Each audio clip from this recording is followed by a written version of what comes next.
Right, so we've had a bacon butty and a cup of tea, coffee for Lynn at Devil's Bridge. As you can see, the bacon butty wasn't the best. We've had better. I think the bacon had been cremated, I think. Anyway, not to worry. So we bumped into a work colleague of Lynn's. He was out on his bike, and that was nice because I hadn't met him before, so met somebody new, as you do with biking. So we're off. So we're leaving Devil's Bridge. That bridge there goes over the River Lune, Lune, and in summertime they actually jump off and dive off that bridge, and the water is only deep enough at certain parts, and there's jagged rocks beneath the water, so there's been quite a few deaths from doing that. So we're a bit foolish, and of course the water is bitterly cold even in summer, so the chance of if you don't die hitting the rocks, you could die of a heart attack or something like that. So not recommended. It looks spectacular from people watching, but no, a bit foolish. So we're coming up the A65 now. It's coming up towards where you can turn off for Kirby Lonsdale. I have very happy memories of this area, Kirby Lonsdale and Carnforth. When I was a child, we used to stay in my auntie's caravan, auntie and uncle's caravan, and here's a photograph of the caravan, and that's my dad's car. I think it was a Ford Consul. That was taken in the late 60s. Yeah, it was lovely there. It was called New England Caravan Site, and there's actually a video on YouTube of us riding to the caravan park. It's one of the Lake District ones, and it's the latter end of the day. We just sort of called in on our way back south. So here we are. We're still on the A65. I cut quite a big chunk out of it because it's down to 40 miles an hour, and the traffic can get a bit bad. So I'm sure I've got that road on previous videos. So we're now sort of heading towards, this is junction coming up here, 36 on the M6 motorway. We are heading for the A590, the lakes. As you can see, the road markings are nice and worn away. No sign of them being replaced, repainted. Yeah, so we're heading now towards the Lake District.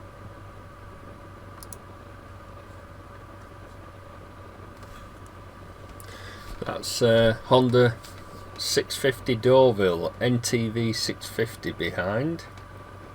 We used to have one of those back in 2004. Nice bike, Honda V-twin.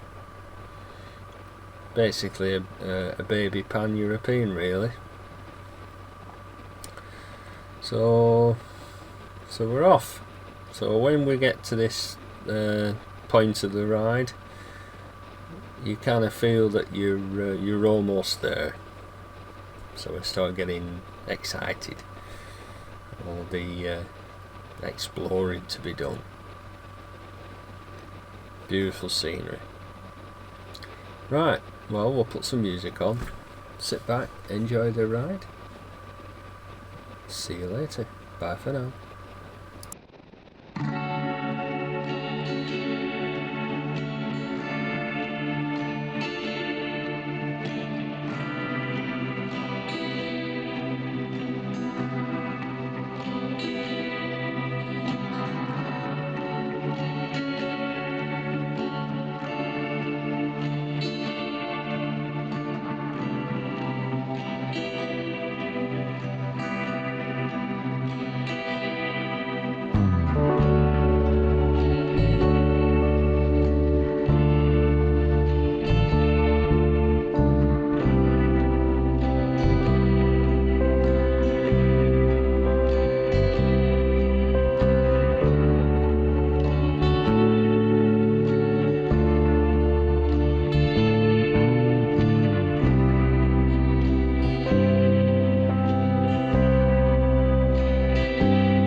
Right, so this is Linefit Holiday Park on the Patterdale Road.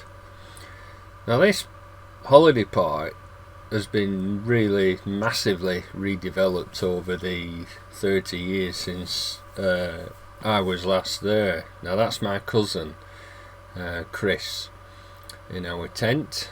Those are German bikers that we met. We were drinking schnapps all night long,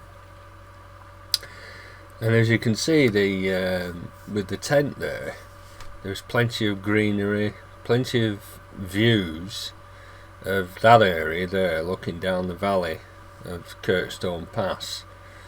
And unfortunately, whilst it's beautiful how they've sort of developed it with these beautiful cabins, which are very expensive, but it's something that I would aspire to. If we could own one of those, or rent it, whatever, it'd be nice, a lovely base to have in the Lake District. But the sad part of it is that our tent was like kind of on our left there, in the middle of the field, and of course you had this view, but of course with all these cabins, that view has now been obscured. So, and they're building more and more down there, as you can see. So they're expanding it. So, whilst the cabins are lovely, and they'll have all the mod cons like heating, hot and cold water, TV, satellite TV probably, whatever you want to have in it, mains of course, electricity. The sad part of it is you can't kind of just turn up and pitch a tent, which you could before.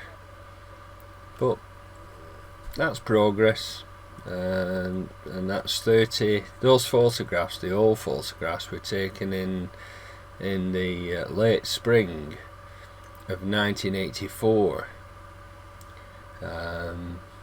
So a long time ago. And I was only 21, and at that time, I travelled with my cousin. He'd come up from Reading in Berkshire on his CG 125, Honda CG 125, and we'd just bought that year, brand new, our Honda CM 200. So it was the first real trip on the bike for me. And we stopped at this campsite, which, as I say, it's a holiday park now, but it was a campsite then. And then we transferred into Scotland and camped at a place called Luss, Luss, on the banks of Loch Lomond. And there started our holiday, and it was great. the only thing that almost ended the holiday, on our way back, we'd been up to a place called Kinnousie near Aviemore, and we were riding down Tomintoul off the Cairngorms there, and I was riding behind Chris. Excuse me. I was riding behind Chris, and this farmer suddenly appeared in his Land Rover, reversing out of a drive and forcing me to stop. And Chris had obviously got ahead of me, didn't realise I wasn't behind him, and somehow we lost each other. It was bizarre. And as it turned out, what happened, we were coming down this road, as I say, where this Land Rover pulled out in this town of Tomintoul, and Chris had gone ahead and turned left, heading for Braemar, and there was another turning for Braemar before this turn, if you will. So I took that one, and then I had to take a right to join this same road that Chris had gone down. So I rode all the way to Braemar, which is quite a way, through to Ballater, and no sign of Chris, and I was riding quite fast, and I was getting a bit sort of, irritated, to say the least.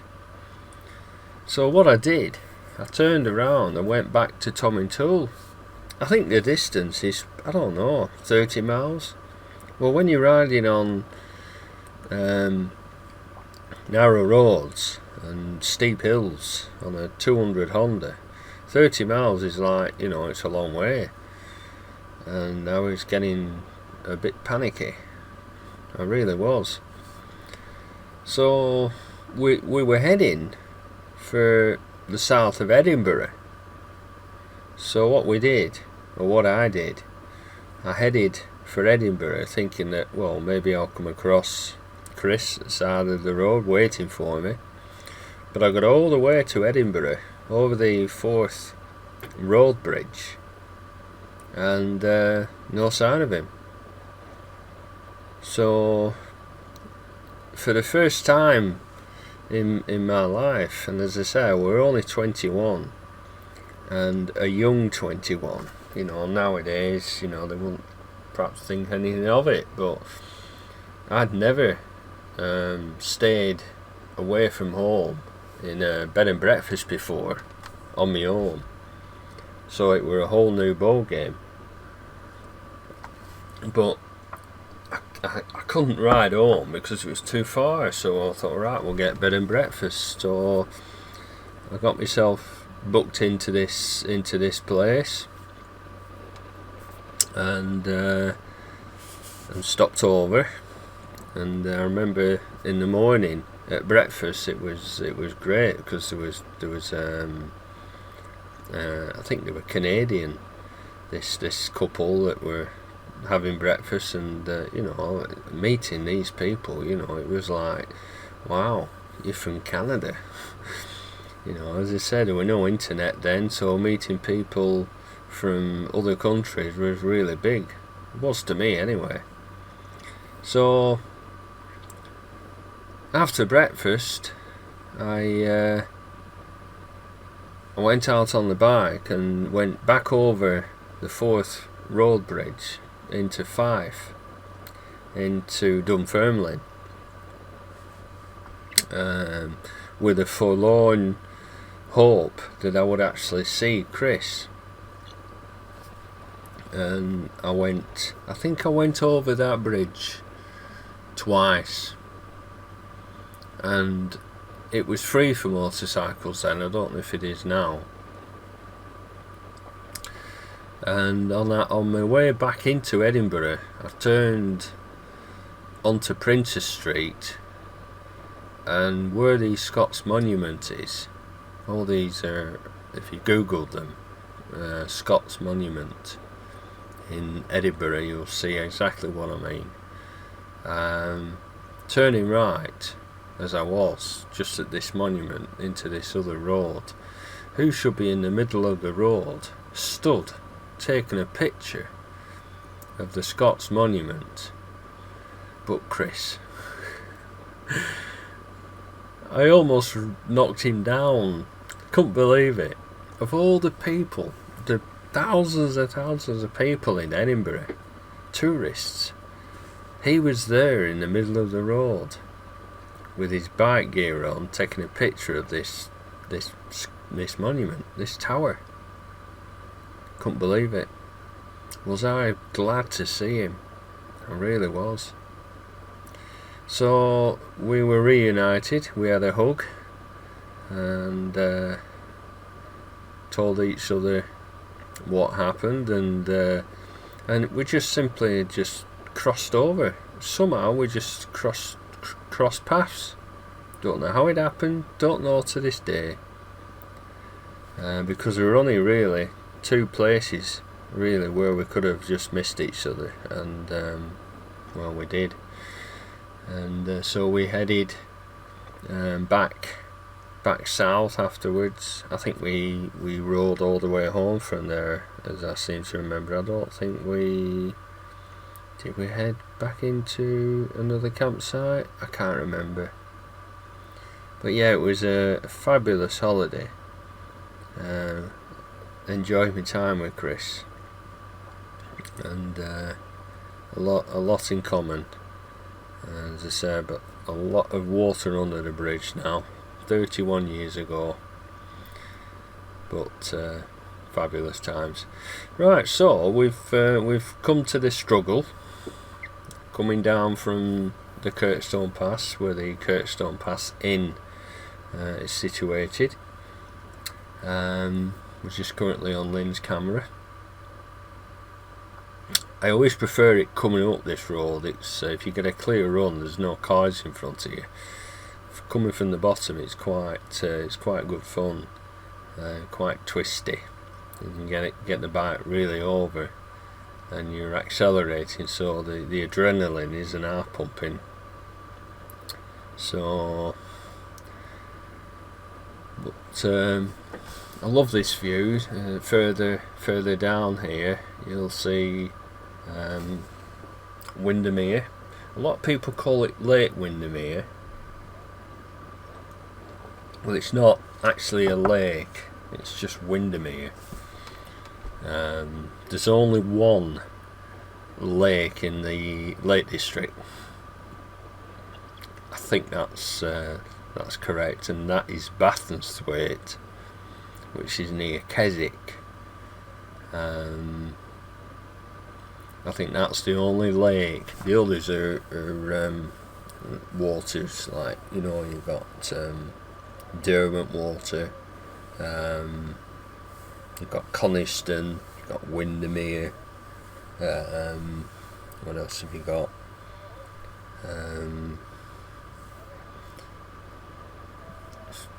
Can't just think a minute, but yeah, you've got as I said, there's only one lake.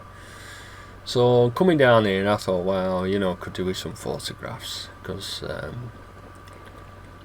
the video's brilliant. I mean, you know, to be able to video coming down here is unbelievable.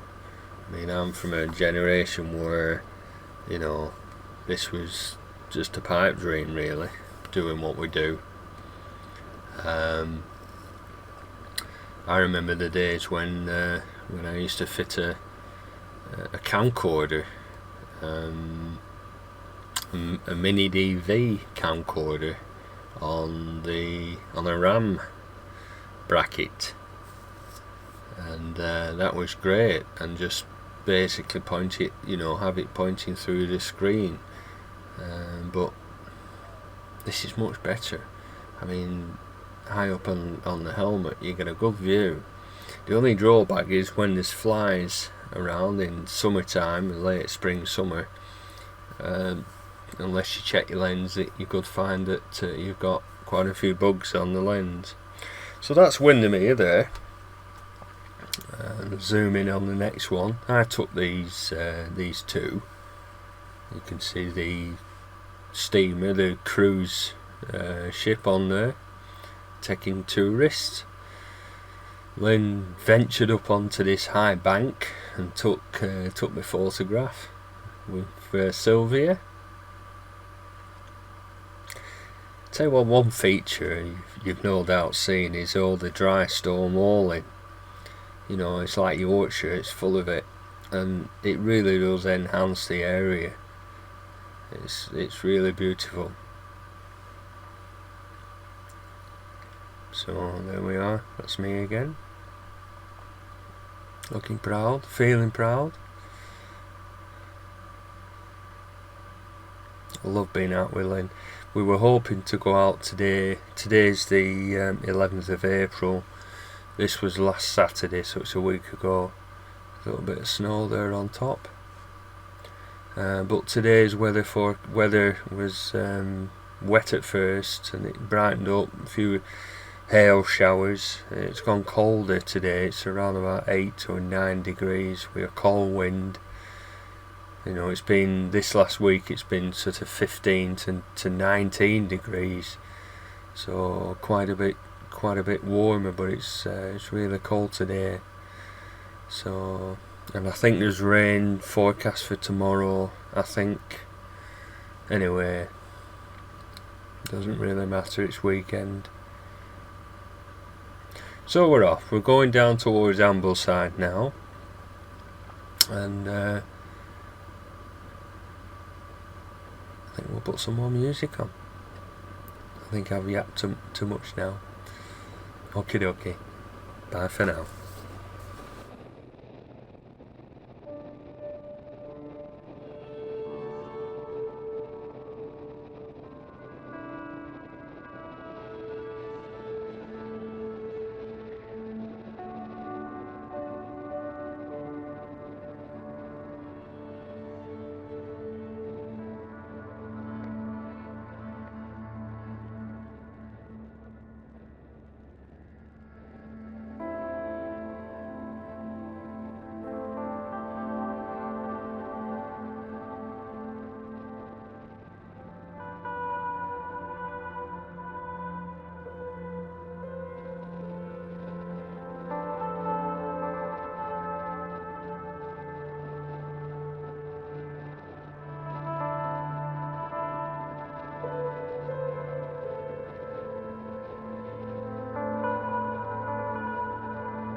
Right, so we've arrived in Hawkshead